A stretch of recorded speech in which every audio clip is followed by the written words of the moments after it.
First we kick it in Kanto.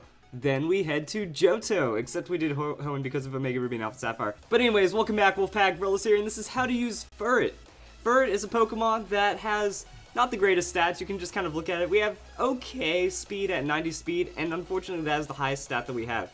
85 on the hit points can be good in certain situations, but overall we don't have too much on the offenses, too much on the defenses. We just got a fast little guy that might do something cool. When we look at its typing, it is a pure normal typing, so it does leave for a lot of potential. That it can have crazy movesets, crazy potential, very consistent typing at least. It doesn't have to worry about too much. So those are just kind of things that we consider. Now when we hop into Pokemon Showdown, we can see that Furret kind of wants to be a doubles Pokemon, that it does get access to Follow Me. So Follow Me makes it to where all the moves are going to hit Furret instead, and it has priority, so you can kind of use Furret as a damage sponge, as a status sponge. That can really make it to where another Pokemon on your team can really do a crazy amount of work. That if you have a Pokemon that's just kind of setting up like a Mega or anything that's trying to do outright damage, Follow Me is going to disrupt all of your opponent's plans against it, and people might not expect it from Furret. Also, Furret can support pretty well, that it does have Super Fang. Super Fang against a full health target is going to cut them down to half immediately, regardless of their defense, regardless of their hit points. That can really set up some KOs on tankier Pokemon, especially if you're trying to hit both opponents with one of your other Pokemon. And then you have Charm, so you can soften up an opponent, and Sucker Punch. Sucker Punch is nice if Furret gets in a 1v1 or just needs to throw out some damage really quick. It can have that priority. It can catch an opponent off guard, finish them off if they're at low health, and that's pretty much what Furret is going to excel at. I think that's kind of what it does best.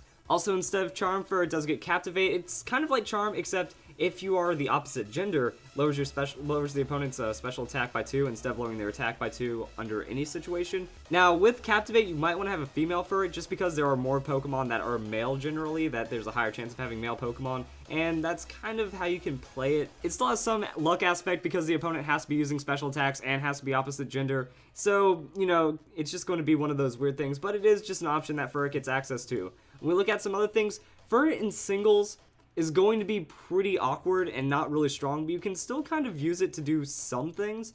That if you invest full into hit points, invest full into defense, give it an impish nature, you can start setting up Amnesia and then kind of play a little bit of support around it. So, you know, you use Amnesia, take a hit, maybe don't get hit to half directly if they're using like some kind of setup Pokemon, and then now you just kind of wait, you know. If you can predict your Citrus Berry getting procced, then you can use Thief.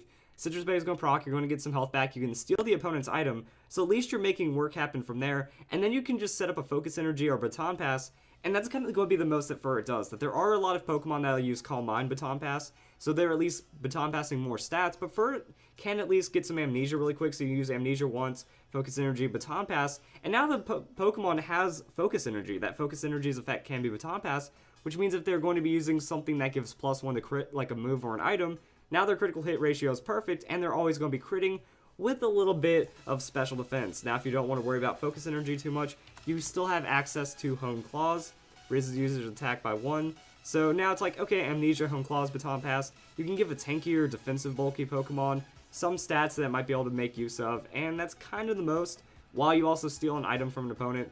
As for the ability, you know, Frisk is going to be a really nice ability. Also, Frisk is going to be really awesome in doubles because it's going to just make you know what your opponent's items are so you can play around it. There's no surprise. It's like, oh, he has Lumberry. Not going to status him. Oh, he has a Focus Sash. Maybe I should double focus it or play around that Sash a little better. And you can kind of do the same in singles. Like Frisk will at least let you know what your opponent's idea is. So that way you can like scout out a Scarf early or something or a choice item. But with Keen Eye, I just want to mention Keen Eye, that Keen Eye as an ability, really cool, ignores their evasion stat.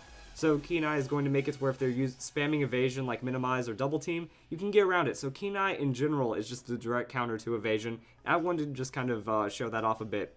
Now, other things Furret can do, Furret is one of the few Pokemon that gets access to Assist.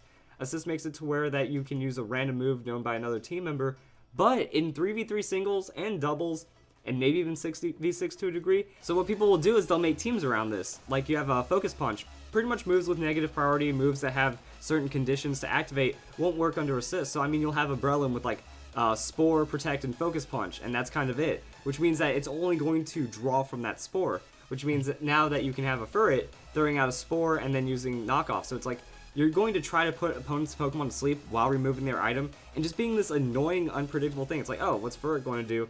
Hey, it just put me to sleep. Hey, it just knocked me off. What? And then it can gain some health with leftovers, so then you can have Protect, something like that.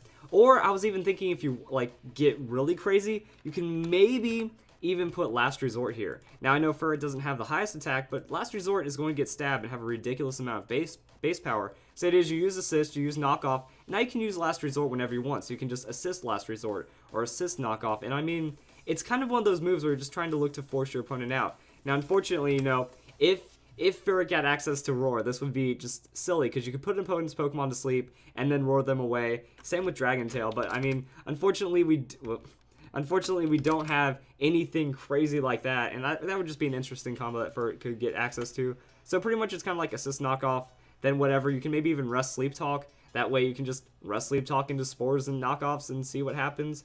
But you do have to build a team around it, and it just can be a funny way of gimmicking out with a Furret pretty well. Now, other things that Furret gets, you can Lagging Tail Trick. That Furret is a Pokemon that has access to Trick and a lot of crazy things. So it's kind of, you see your opponent, you trick them, so you can try to do this onto a sweeper. You know, if you invest full defensive, you can endure that hit really well. Now you make it to where your opponent is always going last, because they're going to be sitting on that Lagging Tail, which means you can just, you know, throw out a Super Fang, throw out a Toxic. After you've knocked out that Pokemon, you can still have Furret carry knockoff. I wouldn't recommend knocking off the Lagging Tail. You work so hard to get onto your opponent. But overall, you know, it's one of those things where Toxic, Super Fang, that's a lot of damage, that's a lot of stall. You can at least try to shut down one of your opponent's Pokemon and at least be disruptive against other things.